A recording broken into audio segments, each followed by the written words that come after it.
todos tienen que estar en la feria, ¿ya? La nota práctica del segundo parcial es enteramente de la feria. Eso es lo que me han indicado, ¿no? Así que esfuércense, y repito una vez más, lo que se va a valorar más que todo es la creatividad, así que hagan volar su imaginación, como pueden ser lo más llamativos, lo más bonito, lo más didáctico, interactivo con las personas que vienen. Eso ya depende de ustedes, ¿ya? Tienen tiempo para la feria, vayan haciendo su banner, también ya tienen el modelo ahí en la convocatoria, si no me equivoco, ahí está el modelo del banner. Y nada más. Bien. ¿Alguna pregunta? No. Bien. Bueno, vamos a empezar entonces con este tema que se llama Semiología e Historia Clínica. Este tema es muy interesante porque con este acabamos toda la parte general y a partir de la siguiente teórica ya entramos a la descripción ocular por segmentos o por partes, ¿ya? Bien. Vamos a aprender a elaborar una historia clínica oftalmológica para identificar mediante la misma posibles diagnósticos. Vamos a introducir los conceptos básicos para las técnicas del examen clínico oftalmológico. Vamos a conocer las principales pruebas de evaluación visual y entender la importancia de la historia clínica adecuada. Bien, lo primero que vamos a empezar es con el concepto. Hay muchos conceptos y ustedes yo creo que han llevado historia clínica pues, en varias materias, ¿no? Empezando de semiología. Bueno, y lo he buscado, ¿no? El mejor concepto que me ha parecido para entender una historia clínica y bueno, este es el que me parece que va más adecuado para mí, ¿no? La historia clínica es un documento médico-legal, no se olviden que es un documento que recibe el médico para efectos legales, pero también tiene su validez, ¿ya? Puede ser elevado para por ejemplo, dar, ¿cómo se llama?, una baja médica, para tal vez algún bono por discapacidad, o para procesos legales donde haya tal vez un juicio, alguna de esas situaciones. Así que esa es una de sus características.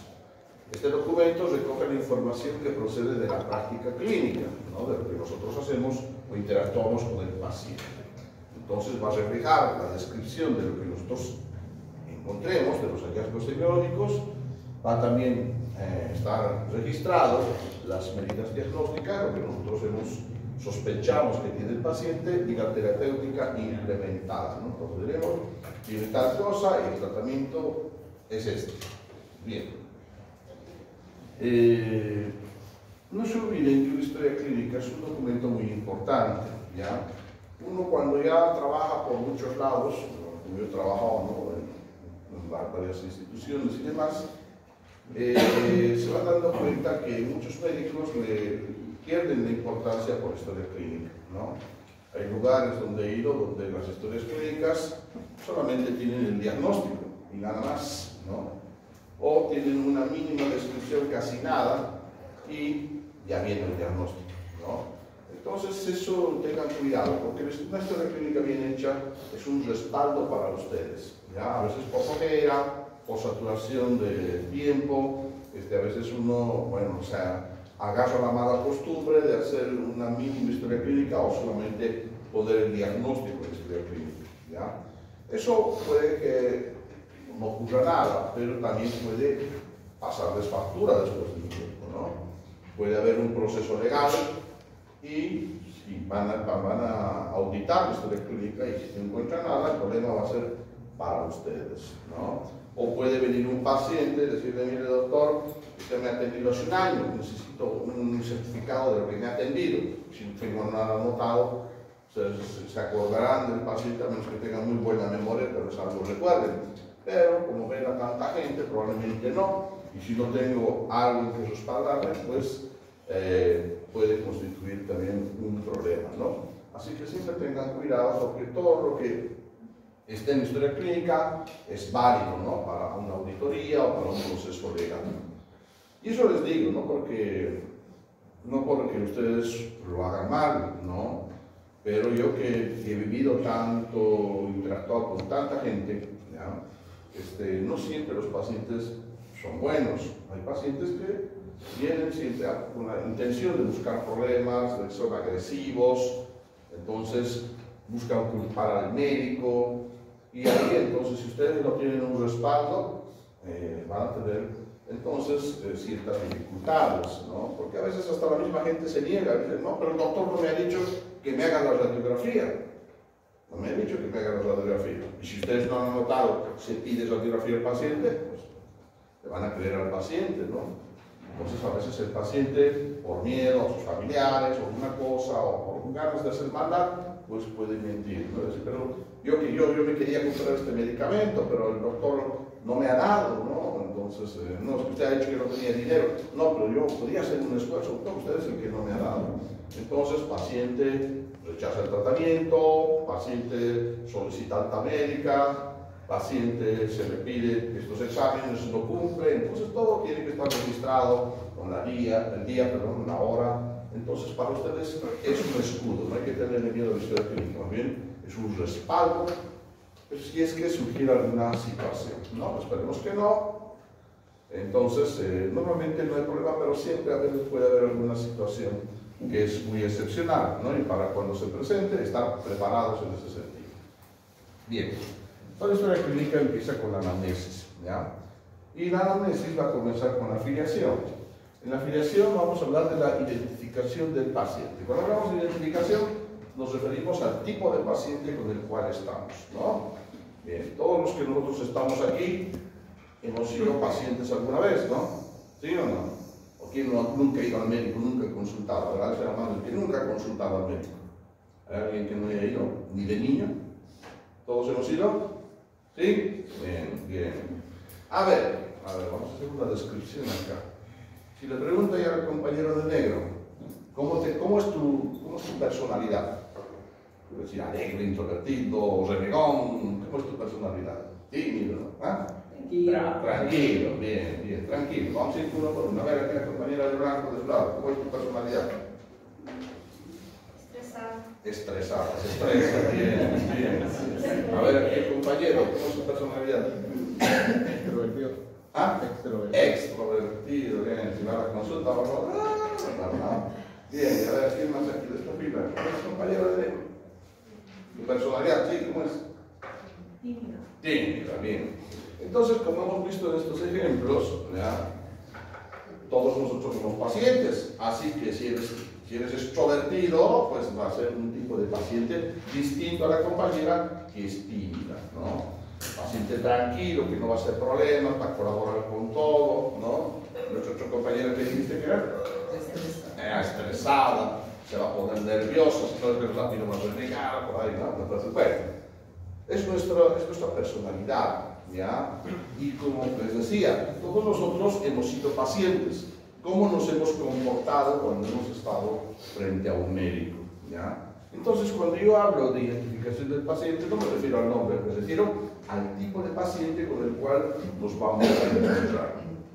Como han visto en estos 4 ejemplos, todos son distintos. Entonces, el médico tiene que tratar de adecuarse y adaptarse al tipo de paciente que tiene. Y no solamente por su personalidad, sino también por su grupo etario, ¿no? Si viene un ancianito, por ejemplo, ¿qué pasa con los ancianitos? Subas a la camilla, apenas está el ancianito, si bien no necesita ayuda y demás cosas, ¿no?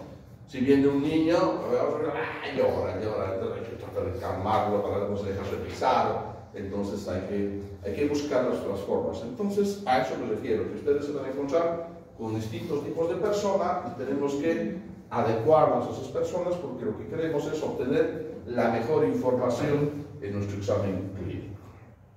Edad.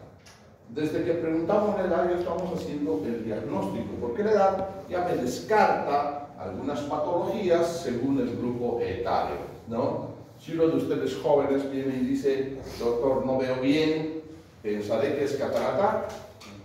¿Será mi primera opción? No, porque la catarata es común después de los 60 años. A esta altura difícilmente alguien de ustedes va a tener catarata, entonces será otra cosa, descartado a la catarata, por ejemplo, ¿no? Bien, ponemos otro ejemplo, presbicia. Si uno de ustedes viene y me dice, doctor, no veo bien de cerca, ¿no? ¿Pensaré que es presbicia? No, porque la presbicia, ¿cuándo aparece? A los 40, pero si vienen después de los 40, me dicen, doctor, no me viene de cerca, lo primero que va a venir a mi cabeza es presbicia. Glaucoma es otra enfermedad, que es la presión alta en el ojo, que también se manifiesta después de los 40 años. ¿Ya? Ahorita si yo pregunto, ¿quién tiene glaucoma? Nadie seguramente va a alzar la mano, no, tal vez uno hace la mano, pero si nos reunimos aquí cuando todos tengan alrededor de 50 años y pregunto quién tiene glaucoma, por ahí unos 3 van a estar diciendo que tengo glaucoma, me han diagnosticado. Entonces, a eso me refiero con la edad. ¿Ya? Bien, el sexo. En el sexo hay alguna relevancia en ciertas patologías, y ahí ponemos las más importantes. El ojo seco es más frecuente en las mujeres, las lesiones traumáticas más frecuente en los hombres, y el daltonismo también es mucho más frecuente en los varones. ¿Ya? Ocupación. En la ocupación vamos a valorar algunas cosas. La exposición en el lugar de trabajo, a veces puede dar, ¿no? Bueno, usted decía no ventele, ¿no? O ventele, ¿no? Siempre que les pregunto a los hombres ventele, ¿no? Todo el día es celular, TikTok, eso no más ven, ¿no? ¿O quién ventele? A ver, ¿quién ventele de vez en cuando? Hace la mano, una compañera, una que ve. Una de todos los que están aquí, el resto todo el celular. ¿No? Antes habían unas series médicas, ¿no? Claro, se han visto, no han visto, ¿no? Ayer, no sé, House, que no salió, y varias que hay, ¿no? ¿Qué pasaba cuando no encontraban la causa del paciente ni en sus antecedentes? ¿Qué hacían? Iban a su casa, ¿no? Bueno, muy exagerado, pero iban a su casa a investigar si ahí estaba el problema. Bien, entonces, la ocupación puede ser relevante en algunos pacientes, ¿ya? El mejor ejemplo que siempre se me ocurre en este caso es de que un paciente venga con los ojos irritados, ¿no? Uno, si no lo valora bien, no hace una buena análisis, pues ¿qué va a decir? Conjuntivitis, antibiótico, ¿verdad? ¿No? Pero el paciente no mejora. Debe ser sequedad análisis artificial, tampoco mejora. No, lentes, eso tampoco mejora. Entonces, ya no mejora, algo no está bien, algo no encaja acá.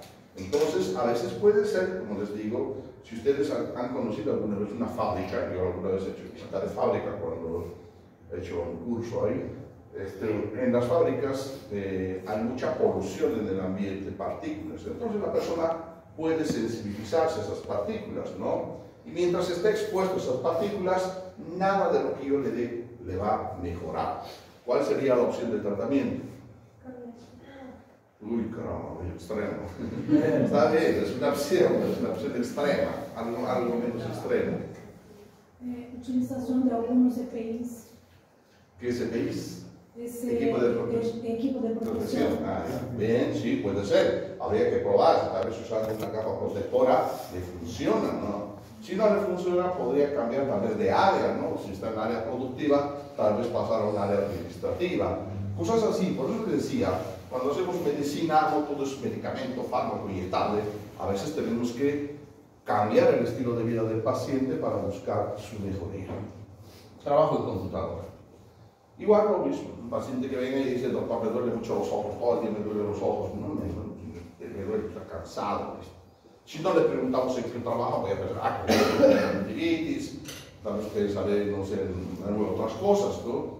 Pero, ¿qué se llama? Si yo no tomo en cuenta que este paciente está todo el día en la computadora por su trabajo, pues no voy a poder diagnosticar ni tratarlo adecuadamente, ¿ya? Por más que yo le dé lágrima artificial, le dé descongestionantes, le dé lente para computadora, ese paciente no va a mejorar. La única forma de mejorar mediante el trabajo de computadora es implementando periodos de descanso, ¿ya? Hay una regla famosa que se llama la regla 20-20-20. ¿Qué significa eso? Que por cada 20 minutos que yo estoy en la computadora, tengo que 20 segundos mirar a una distancia de 20 pies. ¿Cuántos son 20 pies? 6 metros. 6 metros. Bueno, no puede ser a una distancia lejana.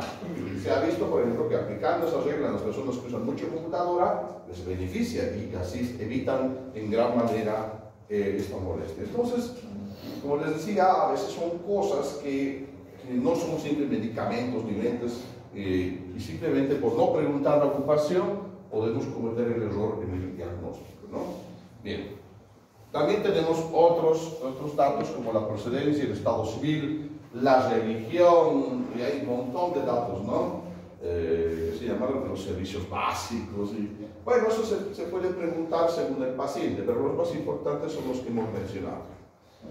Una cosa que no entra mucho, digamos, exclusivamente en la oftalmología, pero que me gusta explicarles es esto, porque yo no sé si llevan esto, pero a mí me parece que es bien importante para ustedes. Si el paciente es niño con problema mental o está inconsciente, anotar en la historia clínica a la persona que le lleva, ¿ya? Yo por la experiencia que tengo, entonces tengan mucho cuidado por eso. Si una persona a veces le lleva a un niño, a veces uno le atiende, ¿qué ha pasado? Después se ha golpeado, ¿ya visto? Pero después aparece otra madre, no, aparece la mamá, y dice, ¿quién lo ha traído a mi hijo? ¿No? Y resulta de que la que le había traído no había sido la madre, ustedes saben por supuesto que era su mamá. Entonces siempre que venga algún niño, pregunten si es su madre, ¿no? Y si no es su madre, no, soy su tía, soy la mamá del colegio, soy la profesora, anotar siempre quién lo ha llevado. Igual con los pacientes con problemas mentales, y peor si el paciente está inconsciente. Tengan en cuenta esto, ¿no? Ustedes llevan la materia de medicina legal en décimo, según me han dicho, ¿verdad? A ver, cuando pasen décimo, alguien me va a contar si les explica lo que les voy a explicar, ¿no? Bien, no sé si llevan, ¿no? Pues me parece muy importante, como les digo, por la experiencia. Cuando una persona llega inconsciente al hospital, ya no sabemos qué es lo que ha pasado porque el paciente no nos va a decir. Una de las cosas que yo más he visto que llegan inconscientes al hospital son los atropellados, los accidentados. ¿Quién lo lleva normalmente al accidentado? El que lo ha atropellado. Pero él va a decir que lo ha atropellado, ¿qué creen? ¿Sí o no? No, va a decir, lo que yo he visto, ¿no? Cuando le digo, como he estado un tiempo en la emergencia, he visto. No, yo lo he encontrado, lo he recogido, lo estoy auxiliando, estoy bien, se lo voy a dejar, doctor, yo me tengo que ir. Me ha pasado muchísimas veces, ¿ya? Entonces, yo no sé si lo ha atropellado o lo ha atropellado. ¿Qué se hace cuando llega un accidentado de tránsito a un hospital, a un centro de salud? En ese caso, lo que se hace es llamar a la policía de tránsito. Hay que llamar a la policía de tránsito, ¿ya? Se llama. Tengo un paciente que ha llegado así inconsciente con fractura, es producto del accidente de tránsito. ¿Qué dicen los policías? Vamos a ir. Tardan un montón, pero al final vienen, ¿ya? Pero bien. Entonces, normalmente el policía, ¿qué dice? Que la persona que lo ha llevado no se vaya, que nos espere, ¿ya? Y si a veces son pacientes problemáticos, reacios, entonces en ese caso, incluso podríamos mandar a alguien de forma muy secreta que tome la placa del vehículo en que lo han traído, darse modos, pero tratar siempre de hacer entender a la persona, por ejemplo, que no encuentre su identificación, que es necesario, tratar de obtener sus datos, ¿no? De la persona que lo ha llevado. La policía viene, se entrevista al que lo ha llevado, si ve conveniente lo despacha, ¿no? Entonces funciona así, ¿ya? Tengan cuidado con eso. Otra situación, igual que hay que tener mucho cuidado, es cuando les traigan un paciente con signos de violencia. ¿Cuáles son los signos de violencia? Agresión física, ¿no? Una agresión física grave, acuchillados, baleados, violados o violadas, ¿no?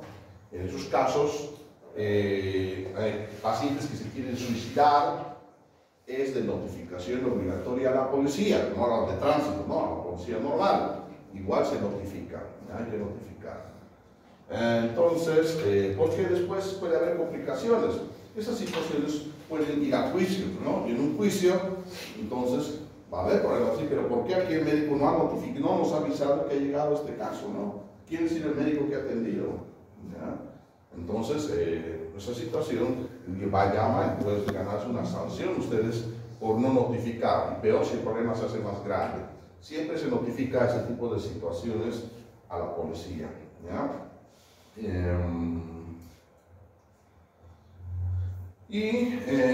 Entonces tener en cuenta esa situación.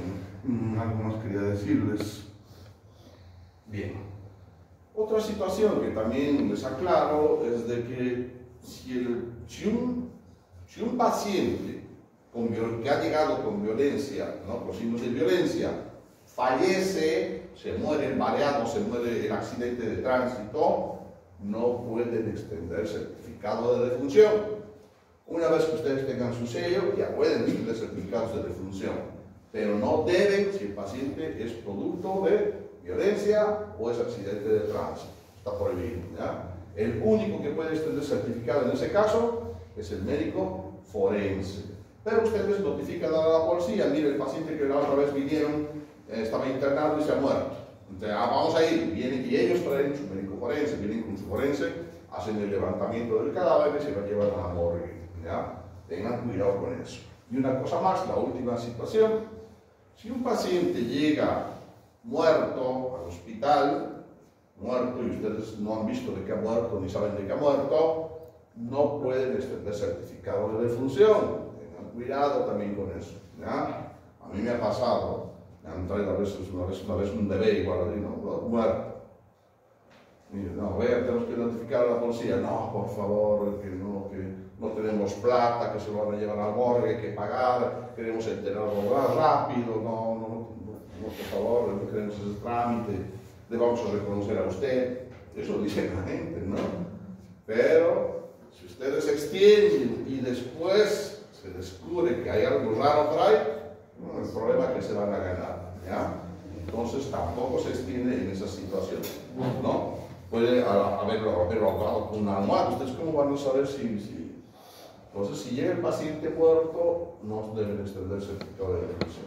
A veces, cuando el médico, digamos, si es un paciente terminal de cáncer y ya saben que se va a morir cualquier día, y uno es un médico tratante, a veces los médicos tratantes a veces he visto que se extiende, ¿no? Pero cuando lo conocen bien al paciente y verifican de que el paciente ha fallecido, ¿no? Entonces, pero después no hay excepciones en nuestra situación.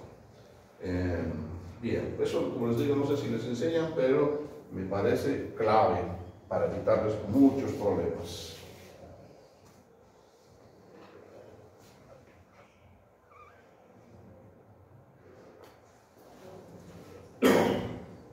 Bueno,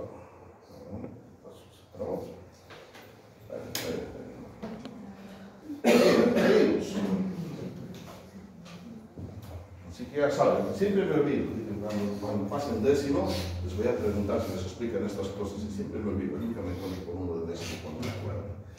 Bien, seguimos con la anamnesis. En la anamnesis entra el motivo de consulta. El motivo de consulta son los signos por los cuales acude el paciente. Obviamente en oftalmología pueden ser variados, que me duele el ojo, que me lagrimea, que está rojo, que me pica, etc.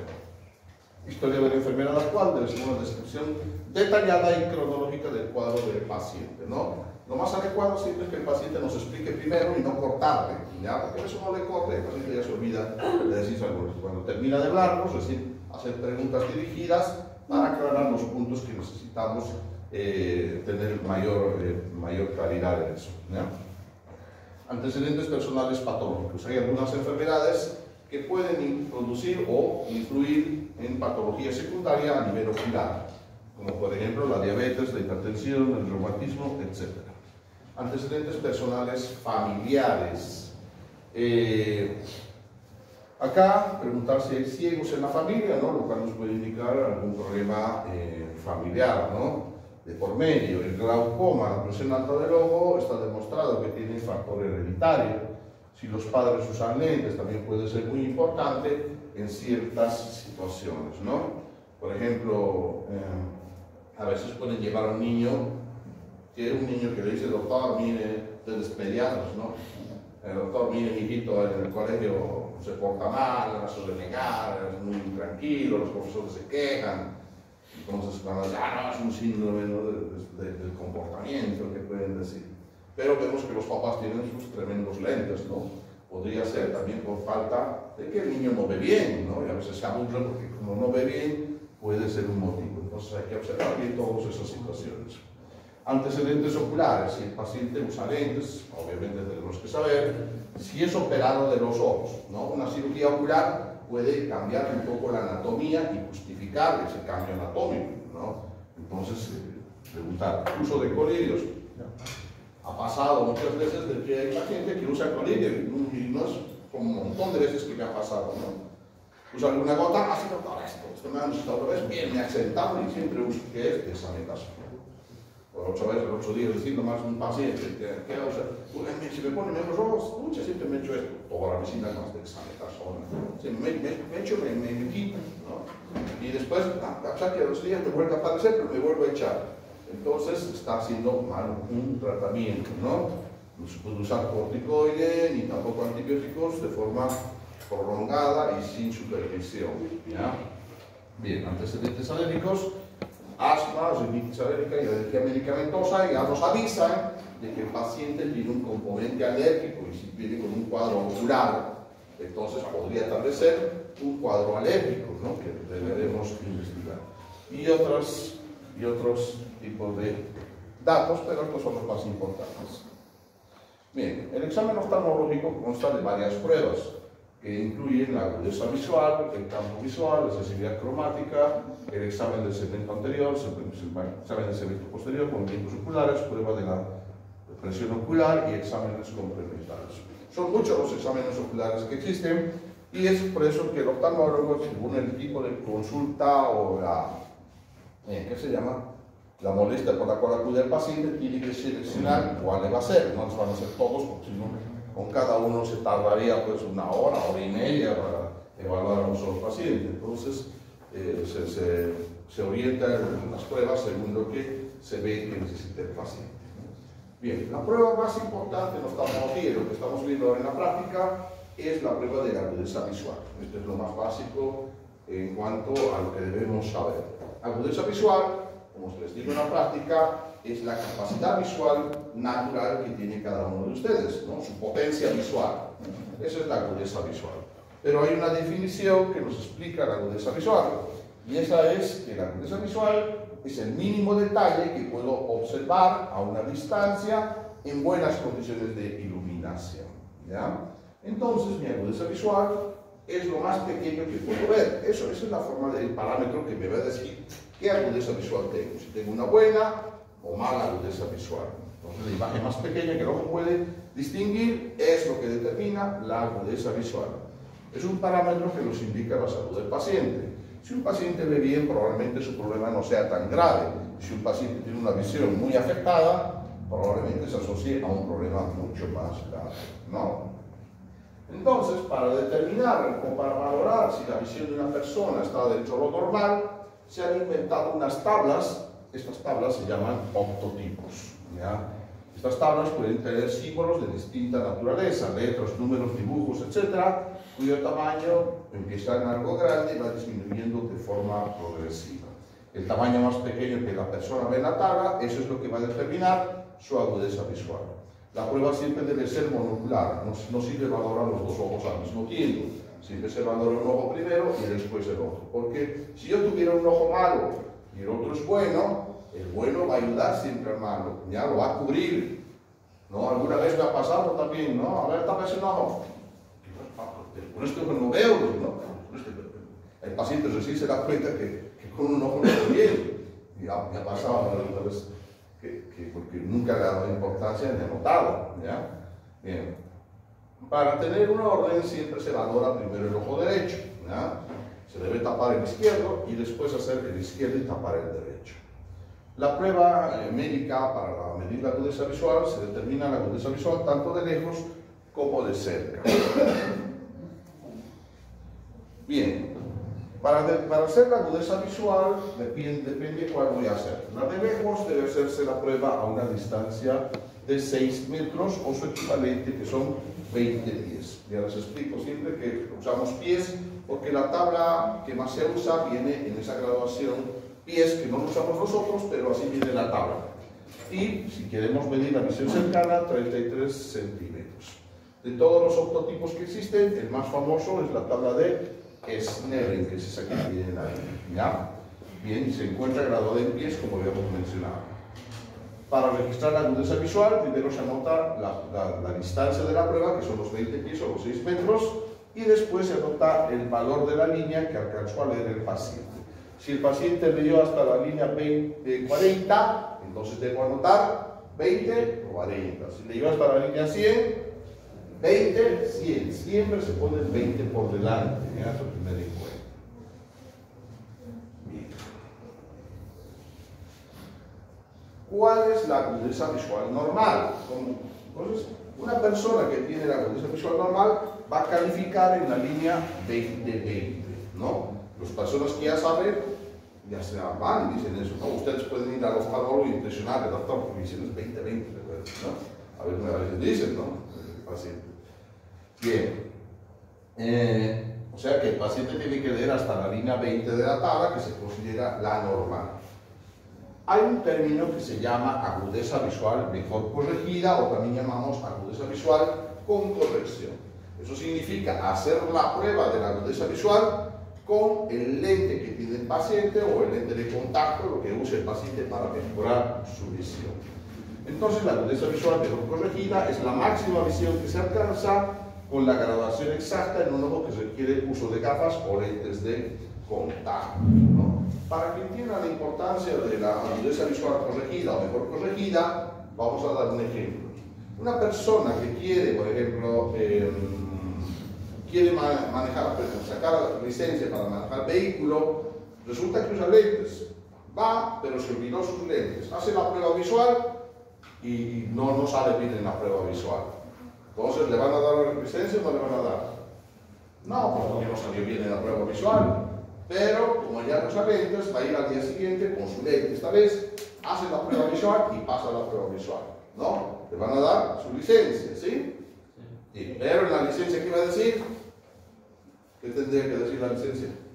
Usa lentes. ¿No? Usa lentes. Y si el problema los detienen, a ver, brevet. Está sin lentes, tiene que usar lentes, no, multa. Entonces, la agudeza visual mejor corregida se aplica en ciertas situaciones donde, como hemos dado el ejemplo de la sacada de licencia, ¿no? Bien, hay otro término que también se llama ceguera legal. ¿Qué es ceguera legal? Ceguera legal es cuando el paciente normalmente no ve ni la letra más grande de la tabla, ya que normalmente esa es la línea 200. Pero eso tiene que ser con su mejor ojo y con la mejor corrección. ¿Ya? El mejor ojo entre los dos y con la corrección si es que necesita lentes. Si aún así no alcanza a ver la letra más grande de la tabla, esa persona califica como ciego legal. Ciego legal no es que esté ciego, sino que está ciego para efectos legales. Eso a qué da derecho, a veces está derecho en algunos países, a un bono de discapacidad. Aquí había ese bono de discapacidad, pero no me acuerdo, no sé si seguirá existiendo. Pero años atrás tenían que hacer su trámite si su mejor ojo quedaba demasiado bajo, ¿no? Pero no sé si seguirá viendo ese bono. Le da también ciertos beneficios, le da opción tal vez de jubilación prematura, cosas así. Entonces, para efectos legales se llama ceguera legal. No confundir ceguera legal con ceguera completa, ¿no? La ceguera completa es que absolutamente no se ve nada, ¿ya? Pero un ciego legal todavía tiene alguna mínima visión. Bien, entonces la agudeza visual de lejos se va a valorar con los octotipos, ¿no? O la cartilla de Snellen. Pero ¿qué pasa si no se ven los octotipos? ¿Qué pasa si no vemos? O sea, si no se ve ninguna letra en la cartilla. Entonces, en ese caso, si el paciente no ve nada acá, tiene que hacer otra prueba. Y la prueba que le sigue es la prueba que se llama cuentadedos. Yo me paro a la altura de la tabla de Snellen y le muestro la cantidad de dedos. ¿Cuántos dedos ve? Si ve, bien. Y si no ve, doy un paso adelante. ¿Cuántos dedos ve? No veo. Voy adelantándome hasta que el paciente vea correctamente los dedos, los números que le estoy mostrando. Cuando ella me responda correctamente, ahí acabó la prueba. Anoto que la visión es cuentadedos y tengo que anotar la distancia a la que me ha visto los dedos. Si me ha visto a 1 metro, anoto, puede contar dedos a 1 metro. Ese sería mi registro y acaba todo. Pero si estoy muy cerca al paciente, ¿no? Estoy muy cerca, ya estoy aquí mi mano y el paciente sigue sin ver, la prueba cuentadedos no sirve. Tengo que usar otra prueba que se llama la prueba del movimiento. Cerca a la cara, no muy cerca, tengo que hacer esto y preguntarle si nota, si ve algo. Si el paciente me dice, sí doctor, ve una cosa que se mueve o su mano se mueve, entonces su visión será de movimiento, de percibir el movimiento, ¿ya? O anoto movimiento de mano. Y si no ve ni esto, la última prueba que haría sería ver si por lo menos logra ver la luz. Le pongo una linterna delante del ojo que estoy valorando Y si ve la luz, entonces voy a poner que por lo menos percibe la luz. Sería lo más bajo en el rango visual, pero todavía algo ve, alguna claridad. Pero si no ve ni la luz, se clasifica como visión cero o sin percepción luminosa.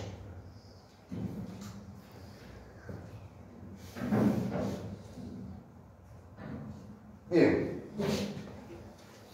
La tabla de Snellen es la más usada a nivel mundial. Sin embargo, hay otras escalas que también se usan, ¿no? Aquí en Bolivia he visto oftalmólogos que usan la escala decimal, que es otra, ¿ya?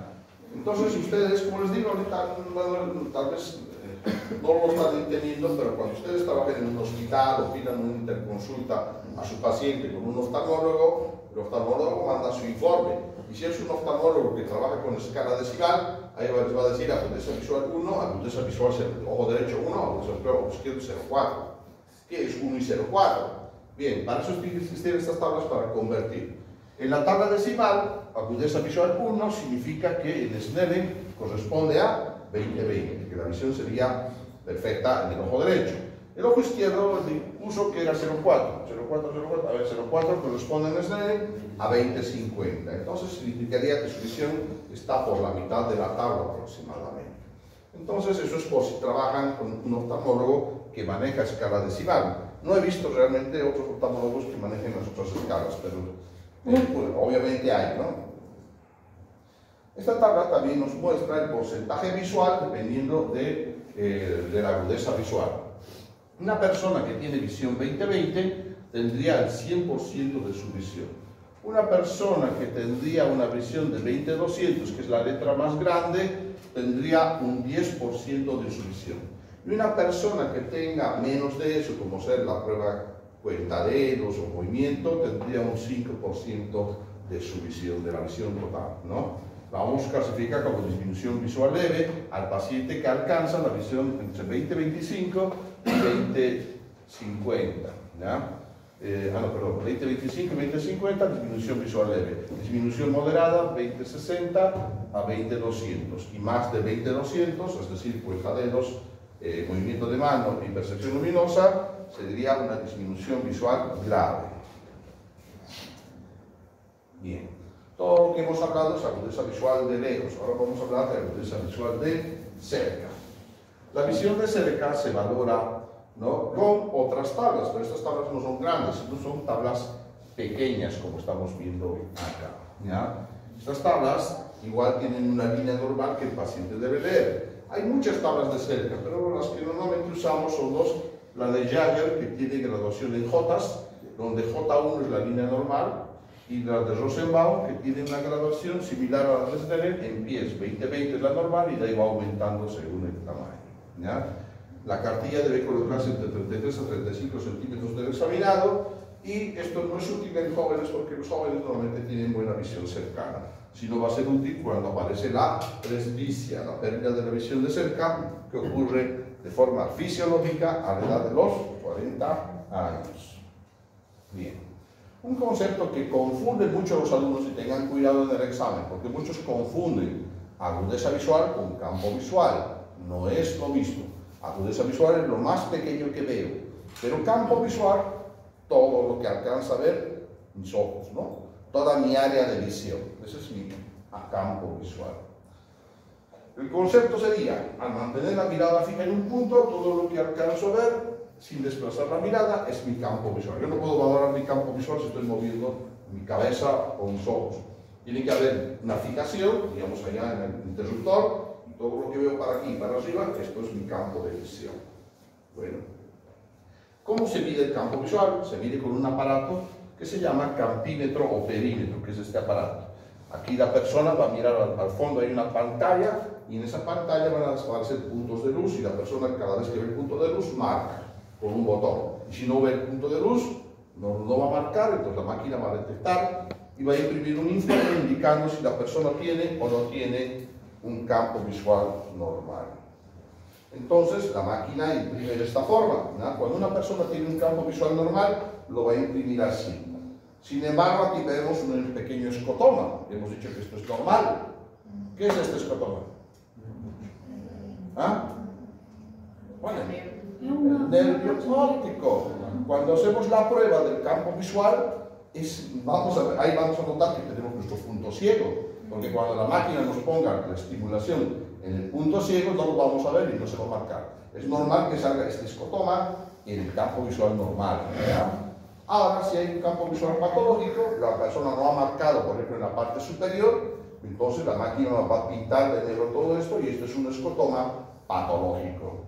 ¿Ya? Entonces, el campo visual ayuda a detectar escotomas, alteraciones distintas del campo visual. Bien. Visión cromática o visión de colores. Aquí tenemos un concepto muy bonito, que es algo técnico, ¿no? Dice, es la capacidad del sistema visual humano de percibir, discriminar y reconocer una amplia gama de colores en el espectro electromagnético visible. Bien, entonces, es la capacidad que tenemos de ver los colores, en palabras sencillas. ¿Cómo evaluamos la visión de colores? Para evaluar la visión de colores, usamos normalmente, hay varias pruebas, ¿no? Pero la más usada y la más sencilla es el test de Ishihara, ¿ya? El test de Ishihara es un cuadernito, que es este que ven acá, que trae láminas de colores con números de colores, ¿ya? Una persona que tiene una buena visión tiene que poder ver todos los números sin fallar, ¿no? A ver, vamos a hacer la prueba aquí. A ver, un varón, porque eso más tendencia al daltonismo. A ver, ¿quién? A ver, el joven aquí de negro. ¿Qué número es aquí? 12. ¿De aquí? ¿Qué número es? Está daltónico. ¿No hay nada? ¿Qué hay? ¿Qué hay? ¿Qué es? Una línea. Una línea ondulada. Es para eso. Parece la marca de la Biblia. Es para confundirlo, ¿no? Bien. Bien. Cuando una persona no ve bien los colores, el término médico se llama discromatopsia. Ese es el término cuando una persona no ve bien los colores. Pero, ¿qué me dicen siempre? ¿No? Pero el doctor, ¿y el daltonismo? Pues, el daltonismo es un término que también se usa para describir a las personas que no ven bien los colores, aunque el término médico es discromatopsia. Daltonismo sí se usa, pero se usa más para las personas que nacen con el defecto. Una persona que nace sin ver bien los colores se le llama daltónico, ¿ya? No tiene una causa genética, una falla genética, y donde está afectado, ¿qué parte del globo ocular está afectada en el daltonismo? ¿Ah? Entonces, la falla en el daltonismo. Fuerte. No, porque tiene que ver el iris con el daltonismo. ¿Dónde está la falla en el daltonismo? Los conos, en los conos. Bien. Hemos dicho que los conos son los responsables de la visión de color. Bien. Bien. El daltonismo puede ser monocromático, quiere decir que solamente ve un color. Ya, por ejemplo, puedo ver rojos y todas las tonalidades de rojo, rojo oscuro, rojo más claro, rosado, entonces veo solamente el rojo. Dicromático significa que de los tres colores que ve el ojo humano, la persona ve dos y un color no lo ve. Y el color que no ve determina el nombre del defecto. Por ejemplo, si el paciente no ve el rojo, se llama protanopia. Si el paciente no ve el azul, se llama tritanopia. Y si el paciente no ve el verde, se llama deuteranopia, ¿no? Pero los otros dos colores sí los ve, ¿ya? Ahora, hay una variante que se llama tricromático anómalo, que es la forma más frecuente. ¿Qué quiere decir eso? Que la persona ve todos los colores, pero algunos colores no los ve con la intensidad que debería. Por ejemplo, allá la compañera que está con su del celeste, digamos, yo digo, ese es celeste oscuro, ¿no? Y por ahí él me dice, no, doctor, es celeste claro, me dice, ¿no? Entonces, él no lo percibe, sabe que es celeste, pero no lo percibe el celeste con toda su intensidad. Entonces, por eso es que muchas personas no saben que son daltónicas, porque ven los colores, pero no los perciben en la calidad que se debería, ¿ya? Este es el más frecuente, el tricromático anómalo. Y una forma muy rara sería cuando fallan todos los conos y la persona tendría lo que se llama la acromatopsia. Es decir, solamente va a tener la visión en gris, en negro y en blanco, que es la visión de los bastones. Aquí vemos ejemplos de cómo es la visión normal cómo ve un paciente que tiene deuteranopia, que no ve el verde, cómo ve un paciente que no ve los rojos y cómo ve un paciente que no ve los azules, ¿no? Entonces, más o menos son imágenes que han elaborado para entender cómo ven esas personas. Y también puede haber discromatopsias de causa adquirida. Algunas enfermedades pueden hacer que yo cambie mi percepción de los colores. Destacamos los problemas de mácula, el glaucoma, algunas infecciones como la sífilis, el alcoholismo crónico. Alguna vez en un examen se ha puesto eso, ¿no? El alcoholismo agudo es causa de discromatopsia y ahí a todos le fallan, ¿no? Algunas causas neurológicas, catarata, etc. Hay muchas causas. Bien. Normalmente un daltónico o una persona que no ve bien los colores tiene dificultad. La dificultad más frecuente es frente al color rojo y frente al color verde. Estos errores son los más frecuentes en un daltónico, ¿no? Tiene dificultad para distinguir esos colores. La discromatopsia congénita suele afectar a ambos ojos, mientras que la adquirida suele ser a un solo ojo al que tiene la enfermedad. La persona que ve bien los colores se llama tricromática normal y el daltonismo no tiene tratamiento. ¿Ya? No hay cura para el daltonismo, pero sí pueden mejorar con algunos lentes especiales. Hay lentes especiales que según el daltonismo uno puede hacerlo hacer el lente y con eso mejora ampliamente su visión de la percepción de los colores, pero en ningún momento le cura. Aquí vemos el acromático, como vería una persona que no tiene la visión de los conos, ¿no? Bien. Examen físico ocular. Para examinar el ojo lo dividimos en dos partes, ¿ya? La parte de adelante se llama segmento anterior o polo anterior y la parte detrás del ojo se llama segmento posterior o polo posterior.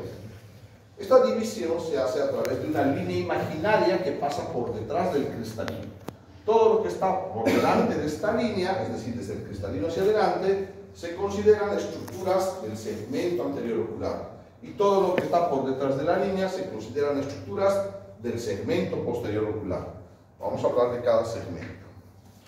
Bien, segmento anterior suele corresponder al tercio anterior del ojo y el oftalmólogo revisa todo este segmento, toda esta parte, con este aparato que se llama lámpara de hendidura. Si hay un oftalmólogo, los ha sentado en este aparato y les revisa. Pero este aparato solamente me deja revisar hasta el cristalino, no puedo ver más al fondo, ¿ya? Solamente me puede servir para ver hasta el cristalino. ¿Un médico general puede examinar el segmento anterior? Sí, además con una simple linternita, mejor si es de luz blanca, ¿ya? ¿Cuáles son las estructuras del segmento anterior? Todo lo que está por del cristalino hacia adelante. Entonces serían párpado, pestañas, esclera, conjuntiva, córnea, pupila, iris, y aquí también el cristalino lo puedo percibir transparente. Todas son las estructuras del segmento anterior.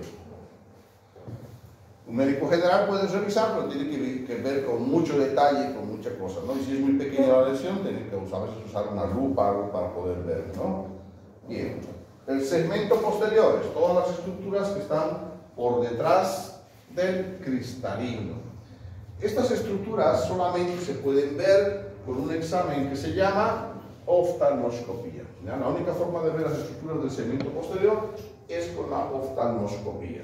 O también se llama, ¿cómo se llama ese examen? Examen de fondo de ojo. ¿Ya? Bien. Esto un médico general ya no lo puede hacer, a menos que esté muy entrenado, ¿no? Porque esto ya requiere mucho entrenamiento y es más dificultoso. Bien, así que si ustedes quieren pedir, por ejemplo, tienen un paciente diabético y quieren que se les revise la retina, porque saben que la diabetes daña la retina, entonces tienen que pedir, por favor, solicito al paciente diabético realizar examen de fondo de ojo. El oftalmólogo le va a hacer el examen, les va a mandar su informe indicando que encontraron. Pregunta de examen, eso también entre los exámenes. ¿Cuáles son las estructuras que se evalúan en la oftalmoscopía o que se evalúan en el examen del segmento posterior? Son tres. El humor vítreo, el líquido interno se ve, no se evalúa cuando hacemos el examen interno. La retina y todo lo que incluye la retina, la mácula, los vasos sanguíneos, la fóvea. ¿Qué es la fóvea? Es el centro de la mácula. Y la papila o nervio óptico, ¿no? Esas estructuras, estas tres cosas tienen que poner si se les pregunta las estructuras que se valoran en el examen del segmento posterior. Bien, movimientos oculares, en alguna situación también tengo que valorar los movimientos oculares porque pueden estar relacionados a alguna patología. Para valorar el movimiento ocular, simplemente le pido al paciente que no mueva la cabeza y le haga un objeto en las 9 posiciones de la mirada. Tengo que mover el objeto y que el paciente siga sin dificultad con ambos ojos. ¿Cuáles son las 9 posiciones de la mirada? Son estas que vemos acá. La posición primaria de la mirada es esta, se llama. Es la cuando miramos al frente hacia el infinito. De ahí deriva las otras 8 posiciones. Mirar arriba, mirar abajo, mirar a la izquierda, mirar a la derecha, mirar a la izquierda arriba, izquierda abajo, derecha arriba, derecha abajo. Entonces, si yo quiero examinar el movimiento, tengo que hacer todo eso. Mire allá, mire allá, mire allá, mire allá, aquí, a la esquina, a la esquina, a la esquina, a la esquina. Entonces, ahí voy a poder valorar todos los movimientos oculares. Tonometría, o la toma de la presión ocular. Nuestros ojos, como habíamos mencionado siempre ya antes, tienen una presión que tiene que ser normal. El aparato para medir la presión del ojo se llama tonómetro, ¿ya? Y nos permite detectar anomalías en la presión ocular. Bien, hay varios tipos de formas de tomar la presión ocular, ¿ya? La más rústica tal vez es tomar la presión con los dedos, ¿ya? Pues yo agarro mis 2 dedos, mis 2 índices y palpo, ¿no? Palpo. Pero esto solamente es útil en una sola cosa. Es útil cuando el paciente tiene un proceso que se llama glaucoma agudo. Pregunta de examen, ¿no? Igual, la tonometría por palpación con los dedos es útil ¿en qué patología? Glaucoma agudo. ¿Qué es el glaucoma agudo? El glaucoma agudo es cuando la presión del ojo se sube de golpe, rápido, ¿ya? A niveles muy altos, ¿no? Es como decir, si queremos hacer una analogía, una crisis hipertensiva. El paciente tiene hipertensión, pero de pronto le viene una crisis, se le sube, se le dispara la presión. Entonces es lo mismo, ¿ya? Normalmente el glaucoma, la presión alta del ojo, es de origen, de evolución crónica, pero algunos pacientes pueden desarrollar la forma aguda, donde la presión se sube tan alto que cuando uno compara la palpa del ojo, ese ojo lo siente duro, como si fuera una piedra, una bola de piedra. Por eso cuando uno sospecha que si es glaucoma agudo, tiene que palpar un ojo del paciente y compararlo con su otro ojo. Si nota diferencias, entonces está frente a un glaucoma agudo. Pero no se confundan, el ojo está duro como una piedra, duro, y el otro está blandito. En toda la parte obviamente tiene que haber dolor, pérdida visual, cosas que vamos a ver en el tema glaucoma. Pero esto solamente sirve en ese caso. Después, la forma más común de tomar la presión del ojo es con un aparatito que se apoya en el ojo. ¿Ya? Este aparatito que se llama tonómetro de aplanación. Pero como lo voy a apoyar en el ojo, tengo que echar previamente una gota de anestesia. Y así el paciente no siente el contacto del aparato. El aparato contacta la córnea y ahí mide la presión. Otra forma de medir es con este que se llama tonómetro de rebote. Creo que es video, a ver. Así es video. Fíjense el tonómetro de rebote, entonces cómo actúa. Ahí, se aprieta un botoncito y rápidamente sale una sondita que choca el ojo. Es tan rápido que el paciente no tiene tiempo a cerrar el ojo y no necesita anestesia. Esto yo lo he visto usar, por ejemplo, en los veterinarios. Cuando un veterinario quiere tomar la presión del ojo al perrito, el perrito no ayuda, ¿no? Entonces se espera que esté con su ojito centrado. Es tan rápido que marca la presión, ¿no? Bien. Y finalmente tenemos el tonómetro de aire. Estos son tonómetros caros, grandes, donde bota un chorro de aire y eso marca la presión del ojo. No tiene que tener contacto con el ojo. Bien, algunos estudios que se pueden pedir para complementar mis datos en mi historia clínica. Se puede pedir la queratometría, que es un estudio de la córnea, al igual que la topografía corneal, miden características de la córnea, la biometría, que mide el tamaño del ojo. Se puede medir o cuantificar si la cantidad de lágrimas de una persona es normal. Este es uno de los más importantes, la refractometría. La refractometría es lo que se llama vulgarmente la medida computarizada. Todos los que usan lentes acá han tenido que pasar por un refractómetro, o se llama también autorrefractómetro, ¿ya? Es un aparato con un apoyo a la cabeza y el aparato nos indica si yo tengo miopía, hipermetropía o astigmatismo. Y no solamente eso, sino que indica cuánto de grado de defecto tengo. Si yo tengo 2 dioptrías de miopía, combinada con una dioptría de astigmatismo, el otro tiene astigmatismo de 4, entonces la máquina informa. Cuando una persona hace la prueba de la agudeza visual, la cartilla de Snellen, ¿ya? Y no sale bien, normalmente tiene que ir al autorrefractómetro, porque la mayoría de los casos de disminución visual se asocian a problemas por falta de lentes. Entonces la máquina, el autorrefractómetro, es el que me dice qué defecto tengo en el enfoque y cuánto de corrección hay que hacer. Con ese resultado, el oftalmólogo hace la corrección con los vidrios para ver si lo que la máquina ha marcado es lo que hay que dar al paciente o hay que hacerle alguna modificación a esa medida. Entre los estudios de imagen que también se pueden solicitar, hay la ecografía ocular. Se puede pedir ecografía del ojo, ¿ya? Se hace ecografía del ojo. Tomografía OCT, es una tomografía especial, no es la tomografía normal, es una tomografía especial para ver los tejidos oculares. Estudios contrastados, la angiografía. Se inyecta contraste en la vena y eso cuando llega al ojo se saca foto con unos filtros especiales y me va a dibujar toda la vascularización de las retinas. Se utiliza principalmente para eso. Finalmente, llegamos al diagnóstico. ¿Qué es el diagnóstico? Es la conclusión final a la que llega el médico, quien identifica una enfermedad o el estado del paciente a partir de la historia clínica. Para el mismo es importante el juicio clínico, ¿ya? Entonces, cuando yo hago toda mi elaboración, voy a llegar a un diagnóstico, ¿no? Soy como un detective. Entonces, un detective, ¿qué hace? Va, interroga a los testigos, a ver qué ha visto usted, a ver qué ha hablado un bolsillo, ¿no? Después de que ha hablado, va al lugar derecho, a ver qué encuentro, qué evidencia hay, ¿no? Con todo eso, más ayuda tal vez de algunos estudios, saca una conclusión. Entonces, el médico hace lo mismo. Después de tomar los datos, la anamnesis, filiación, todas esas cosas, hacer el examen físico o algunos estudios complementarios, tiene que llegar a una conclusión, ¿no? Si el paciente viene con las amígdalas inflamadas, rojas, con pus, está con fiebre, malestar general, mi conclusión será alergia. ¿Qué pueden pensar que tiene el paciente? ¿Ah? ¿Es alergia o no es alergia?